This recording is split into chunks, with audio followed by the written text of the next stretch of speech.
श्री हरि बोलो ग्रंथराज श्रीमद्भगवद्गीता जी की जय। श्री परमात्मने नमः। गीता सुगीता कर्तव्या किमन्यः शास्त्र विस्तरः या स्वयं पद्मनाभस्य मुख पद्माद्विन्यः सृता। अथ ध्यानम्। शांताकारं भुजगशयनं पद्मनाभ सुरेशं विश्व आधारं गगन सदृशं मेघवर्ण शुभांगम लक्ष्मीकान्तं कमलनयन योगिभिः ध्यान गम्यं वंदे विष्णुं भवभयहरं सर्वलोकैकनाथम्। यं ब्रह्मा वरुणेन्द्र रुद्रमृतः स्तुन्वन्ति दिव्यस्तवैर्वेदैः साङ्गपदक्रमोपनिषदः गायन्ति यं सामगाः। ध्यान अवस्थित तद्गतेन मनसा पश्यन्ति यं योगिनो यस्यान्तं न विदुः सुर असुरगणा देवाय तस्मै नमः। वसुदेव सुतं देवं कंस चाणूरमर्दनम् देवकी परमानंदम कृष्णं वंदे जगद्गुरुम्। भगवद गीता अध्याय 2 श्लोक 14। श्लोक 14। मात्रा स्पर्शास्तु कौन्तेय शीतोष्ण सुख दुःखदा आगमा पायनो नित्यास्तांस्तितिक्षस्व भारत। कौन्तेय हे कुंती नंदन, मात्रा स्पर्शा इंद्रियों के विषय जड़ पदार्थ तू तो शीतोष्ण सुख दुःखदाह शीत अनुकूलता और उष्ण प्रतिकूलता के द्वारा सुख और दुख देने वाले हैं, तथा आगमा पायन आने जाने वाले और अनित्या अनित्य हैं। भारत हे भरतवंशोद्भव अर्जुन, तान उनको तुम तितिक्षस्व सहन करो। व्याख्या यहाँ एक शंका होती है कि इन 14वें 15वें श्लोकों से पहले 11वें से 13वें श्लोक तक और आगे 16वें से 30वें श्लोक तक देही और देह इन दोनों का ही प्रकरण है। फिर बीच में मात्रा स्पर्श के ये 2 श्लोक प्रकरण से अलग कैसे आए? इसका समाधान यह है कि जैसे 12वें श्लोक में भगवान ने संपूर्ण जीवों के नित्य स्वरूप को बताने के लिए किसी काल में मैं नहीं था, ऐसी बात नहीं है, ऐसा कहकर अपने को उन्हीं की पंक्ति में रख दिया, ऐसे ही शरीर आदि मात्र प्राकृत पदार्थों को अनित्य, विनाशी, परिवर्तनशील बताने के लिए भगवान ने यहाँ मात्रा स्पर्श की बात कही है। तो नित्य तत्व से देहादि अनित्य वस्तुओं को अलग बताने के लिए यहाँ तू पद आया है। मात्रा स्पर्शा जिनसे मापतौल होता है अर्थात जिनसे ज्ञान होता है, उन ज्ञान के साधन इंद्रियों और अंतःकरण का नाम मात्रा है। मात्रा से अर्थात इंद्रियों और अंतःकरण से जिनका संयोग होता है उनका नाम स्पर्श है। अतः इंद्रियों और अंतःकरण से जिनका ज्ञान होता है ऐसे सृष्टि के मात्र पदार्थ मात्रा स्पर्शा हैं। यहाँ मात्रा स्पर्शा पद से केवल पदार्थ ही क्यों लिए जाएं, पदार्थों का संबंध क्यों न लिया जाए? अगर हम यहाँ मात्रा स्पर्शा पद से केवल पदार्थों का संबंध ही लें तो उस संबंध को आगमापायन आने जाने वाला नहीं कह सकते, क्योंकि संबंध की स्वीकृति केवल अंतःकरण में न होकर स्वयं में, अहम में होती है। स्वयं नित्य है, इसलिए उसमें जो स्वीकृति हो जाती है वह भी नित्य जैसी ही हो जाती है। स्वयं जब तक उस स्वीकृति को नहीं छोड़ता तब तक वह स्वीकृति ज्यों की त्यों बनी रहती है, अर्थात पदार्थों का वियोग हो जाने पर भी, पदार्थों के न रहने पर भी उन पदार्थों का संबंध बना रहता है। यह माना हुआ संबंध केवल अस्वीकृति से अर्थात अपने में न मानने से ही मिटता है। अपने सत्स्वरूप में संबंध है नहीं, हुआ नहीं और हो सकता भी नहीं, परंतु माने हुए संबंध की अस्वीकृति के बिना कितना ही त्याग किया जाए, कितना ही कष्ट भोगा जाए, शरीर में कितना ही परिवर्तन हो जाए, कितनी ही तपस्या की जाए, तो भी माना हुआ संबंध मिटता नहीं, प्रत्युत ज्यों का त्यों ही बना रहता है। जैसे कोई स्त्री विधवा हो गई है अर्थात उसका पति से सदा के लिए वियोग हो गया है, पर 50 वर्ष के बाद भी उसको कोई कहता है कि यह अमुक की स्त्री है तो उसके कान खड़े हो जाते हैं। इससे सिद्ध हुआ कि संबंधी पति के न रहने पर भी उसके साथ माना हुआ संबंध सदा बना रहता है। इस दृष्टि से उस संबंध को आने जाने वाला कहना बनता नहीं, अतः यहाँ मात्रा स्पर्शा पद से पदार्थों का संबंध न लेकर मात्र पदार्थ लिए गए हैं। शीतोष्ण सुख दुःखदाह, यहाँ शीत और उष्ण शब्द अनुकूलता और प्रतिकूलता के वाचक हैं। अगर इनका अर्थ सर्दी और गर्मी लिया जाए तो ये केवल त्वगिंद्रिय त्वचा के विषय हो जाएंगे, जो कि एक देशीय हैं। अतः शीत का अर्थ अनुकूलता और उष्ण का अर्थ प्रतिकूलता लेना ही ठीक मालूम देता है।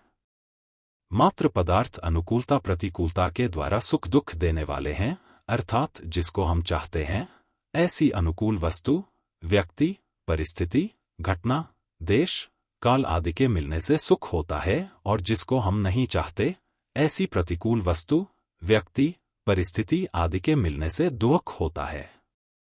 यहाँ अनुकूलता प्रतिकूलता कारण है और सुख दुख कार्य है। वास्तव में देखा जाए तो इन पदार्थों में सुख दुख देने की सामर्थ्य नहीं है। मनुष्य इनके साथ संबंध जोड़कर इनमें अनुकूलता प्रतिकूलता की भावना कर लेता है, जिससे ये पदार्थ सुख दुख देने वाले दिखते हैं। अतः भगवान ने यहाँ सुख दुहकदा कहा है। आगमापायन मात्र पदार्थ आदि अंत वाले, उत्पत्ति विनाशशील और आने जाने वाले हैं। वे ठहरने वाले नहीं हैं, क्योंकि वे उत्पत्ति से पहले नहीं थे और विनाश के बाद भी नहीं रहेंगे। इसलिए वे आगमापाई हैं। अनित्या, अगर कोई कहे कि वे उत्पत्ति से पहले और विनाश के बाद भले ही न हों, पर मध्य में तो रहते ही होंगे, तो भगवान कहते हैं कि अनित्य होने से वे मध्य में भी नहीं रहते। वे प्रतिक्षण बदलते रहते हैं। इतनी तेजी से बदलते हैं कि उनको उसी रूप में दोबारा कोई देख ही नहीं सकता, क्योंकि पहले क्षण वे जैसे थे, दूसरे क्षण वे वैसे रहते ही नहीं। इसलिए भगवान ने उनको अनित्या कहा है। केवल वे पदार्थ ही अनित्य, परिवर्तनशील नहीं हैं, प्रत्युत जिनसे उन पदार्थों का ज्ञान होता है, वे इंद्रियां और अंतःकरण भी परिवर्तनशील हैं। उनके परिवर्तन को कैसे समझें? जैसे दिन में काम करते करते शाम तक इंद्रियों आदि में थकावट आ जाती है, और सवेरे तृप्तिपूर्वक नींद लेने पर उनमें जो ताजगी आई थी वह शाम तक नहीं रहती। इसलिए पुनः नींद लेनी पड़ती है, जिससे इंद्रियों की थकावट मिटती है और ताजगी का अनुभव होता है। जैसे जागृत अवस्था में प्रतिक्षण थकावट आती रहती है, ऐसे ही नींद में प्रतिक्षण ताजगी आती रहती है। इससे सिद्ध हुआ कि इंद्रियों आदि में प्रतिक्षण परिवर्तन होता रहता है। यहाँ मात्र पदार्थों को स्थूल रूप से आगमापायन और सूक्ष्म रूप से अनित्या कहा गया है। इनको अनित्य से भी सूक्ष्म बताने के लिए आगे 16वें श्लोक में इनको असत कहेंगे, और पहले जिस नित्य तत्व का वर्णन हुआ है उसको सत कहेंगे। तांस्तितिक्षस्व, ये जितने मात्रा स्पर्श अर्थात इंद्रियों के विषय हैं, उनके सामने आने पर यह अनुकूल है और यह प्रतिकूल है ऐसा ज्ञान होना दोषी नहीं है, प्रत्युत उनको लेकर अंतःकरण में रागद्वेष, हर्ष शोक आदि विकार पैदा होना ही दोषी है। अतः अनुकूलता प्रतिकूलता का ज्ञान होने पर भी रागद्वेषादि विकारों को पैदा न होने देना, अर्थात मात्रा स्पर्शों में निर्विकार रहना ही उनको सहना है। इस सहने को ही भगवान ने तितिक्षस्व कहा है। दूसरा भाव यह है कि शरीर, इंद्रियां, अंतःकरण आदि की क्रियाओं का, अवस्थाओं का आरंभ और अंत होता है तथा उनका भाव और अभाव होता है। वे क्रियाएं, अवस्थाएं तुम्हारे में नहीं हैं, क्योंकि तुम उनको जानने वाले हो, उनसे अलग हो। तुम स्वयं ज्यों के त्यों रहते हो। अतः उन क्रियाओं में, अवस्थाओं में तुम निर्विकार रहो। इनमें निर्विकार रहना ही तितिक्षा है। परिशिष्ट भाव, जैसे शरीर कभी एक रूप नहीं रहता, प्रतिक्षण बदलता रहता है, ऐसे ही इंद्रिया मन बुद्धि से जिनका ज्ञान होता है, वे संपूर्ण सांसारिक पदार्थ, मात्र प्रकृति और प्रकृति का कार्य भी कभी एक रूप नहीं रहते, उनका संयोग और वियोग होता रहता है। जिन पदार्थों को हम चाहते हैं, उनके संयोग से सुख होता है और वियोग से दुख होता है। जिन पदार्थों को हम नहीं चाहते, उनके वियोग से सुख होता है और संयोग से दुख होता है। पदार्थ भी आने जाने वाले तथा अनित्य हैं। ऐसे ही जिनसे पदार्थों का ज्ञान होता है, वे इंद्रियां और अंतःकरण भी आने जाने वाले तथा अनित्य हैं, और पदार्थों से होने वाला सुख दुख भी आने जाने वाला तथा अनित्य है। परंतु स्वयं सदा ज्यों का त्यों रहने वाला, निर्विकार तथा नित्य है।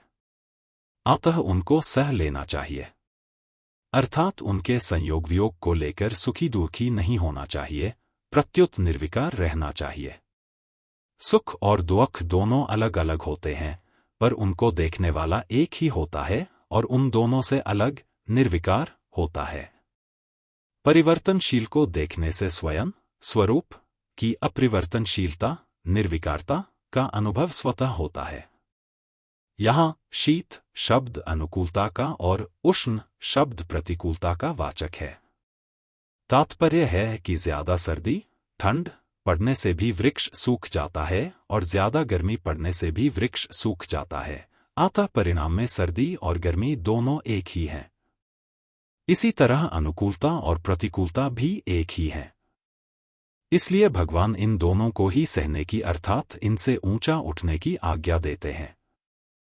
सुख दुख, हर्ष शोक, राग द्वेष, काम क्रोध आदि आने जाने वाले, बदलने वाले हैं, पर स्वयं स्वरूप ज्यों का त्यों रहने वाला है। साधक से यह बहुत बड़ी भूल होती है कि वह बदलने वाली दशा को देखता है पर स्वयं को नहीं देखता। दशा को स्वीकार करता है पर स्वयं को स्वीकार नहीं करता। दशा पहले भी नहीं थी और पीछे भी नहीं रहेगी, अतः बीच में दिखने पर भी वह है नहीं, परंतु स्वयं में आदि, अंत और मध्य है ही नहीं। दशा कभी एक रूप रहती ही नहीं और स्वयं कभी अनेक रूप होता ही नहीं। जो दिखता है वह भी दशा है और जो देखने वाली बुद्धि है वह भी दशा है। जानने में आने वाली भी दशा है और जानने वाली भी दशा है। स्वयं में न दिखने वाला है, न देखने वाला है, न जानने में आने वाला है, न जानने वाला है। ये दिखने वाला देखने वाला आदि सब दशा के अंतर्गत है। दिखने वाला देखने वाला तो नहीं रहेंगे पर स्वयं रहेगा, क्योंकि दशा तो मिट जाएगी पर स्वयं रह जाएगा। तात्पर्य है कि दिखने वाले दृश्य के साथ संबंध होने से ही स्वयं देखने वाला दृष्टा कहलाता है। अगर दिखने वाले के साथ संबंध न रहे तो स्वयं रहेगा पर उसका नाम देखने वाला नहीं रहेगा। इसी तरह शरीर के साथ संबंध होने से ही स्वयं चिन्मय सत्ता शरीरी कहलाता है। अगर शरीर के साथ संबंध न रहे तो स्वयं रहेगा पर उसका नाम शरीरी नहीं रहेगा। गीता 13वें अध्याय का पहला श्लोक। अतः भगवान ने केवल मनुष्यों को समझाने के लिए ही शरीरी नाम कहा है। संबंध पूर्व श्लोक में मात्रा स्पर्शों की तितिक्षा की बात कही। अब ऐसी तितिक्षा से क्या होगा इसको आगे के श्लोक में बताते हैं। ऐसी ही और वीडियो के लिए हमसे जुड़े रहिए और आपका आशीर्वाद और सहयोग बनाए रखें। अगर हमारा प्रयास आपको पसंद आया तो चैनल को सब्सक्राइब करें और अपने स्नेहीजनों को भी शेयर करें। बोलो ग्रंथराज श्रीमद्भगवद्गीता जी की जय। जय श्री कृष्ण।